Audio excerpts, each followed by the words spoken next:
Dios te bendiga, amigo. Qué bueno que una semana más puedes estar acompañándonos en este breve estudio de la palabra, este breve devocional. Que esta semana lo vamos a basar en una pregunta muy recurrente, que es acerca de cómo proteger nuestro futuro, de cómo no sabemos proteger nuestro futuro cuando tomamos decisiones equivocadas.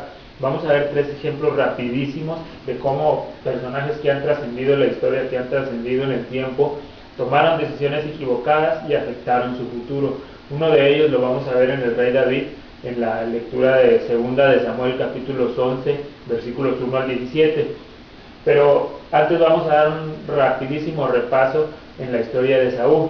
Todos sabemos ya que Saúl vendió su primogenitura por un plato de lentejas. Él tuvo en poco la bendición de su padre y la vendió en un rato de emoción a su hermano, vendió su primogenitura. Él tenía una incapacidad grande para ver lo que realmente era valioso, y fue esa incapacidad lo que hizo que perdiera su herencia o la bendición de su padre, en la que estamos hablando. Pero hay otras personas que pueden darnos más lecciones en cuanto a la protección de nuestro futuro, que es algo básico que tenemos que aprender. Tenemos que aprender a cómo proteger nuestro futuro.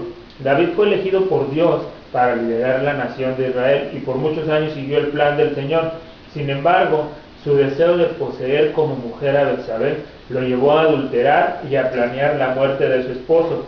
Por haber escogido satisfacer sus propios deseos en vez de seguir los caminos del Señor, cayó en el pecado no solo del adulterio, sino también de la mentira, hasta concluir en el homicidio. Cuando fue confrontado por el profeta Natán, David se arrepintió genuinamente. Él tuvo un verdadero arrepentimiento, se arrepintió de corazón, pero esta decisión que había tomado ya había afectado su futuro, y no solamente su futuro, sino también el futuro de la nación de Israel y también el futuro de su familia. En segunda de Samuel, capítulo 12, versículos 7 al 13, encontramos cómo Natán confronta a David. Pero él y su familia sufrieron después profundamente las consecuencias por las malas decisiones de David. Otro de los ejemplos que tenemos rápido para esto es Sansón. Él fue una persona que sabía realmente lo que Dios quería con él, pero al igual que David, desobedeció también el mandato de Dios. Renunció a sus bendiciones por suplir sus necesidades temporales. Al perder de vista el propósito que Dios tenía para su vida, Sansón escogió más bien el complacer a su desleal compañera Dalila. Esta historia la puedes leer en Jueces capítulo 16, de los versículos 15 al 17, más adelante puedes verla. Y como resultado de esas malas decisiones y de decidir él darle rienda a sus propios deseos y complacer a su compañera, sus últimos años de vida fueron en el oprobio, y fue algo triste el desenlace de Sansón. Uno de los ejemplos finales es Judas Iscariote, quien quería que Jesús estableciera el reino de Dios en la tierra de inmediato. Él no quería esperar, él sabía lo que era correcto y quería que sucedieran las cosas a su gusto. Valoró más las cosas terrenales que las cosas espirituales, rechazó a sí mismo las enseñanzas de Jesús y trató de manipular los hechos de acuerdo a sus gustos. Estaba convencido de que sabía qué era lo correcto. Ese era su pensamiento de Judas. Él tenía sus deseos, él tenía su manera de pensar y él estaba convencido de que esa era la forma correcta de hacer las cosas, pero había dejado a un lado el someterse a Jesús.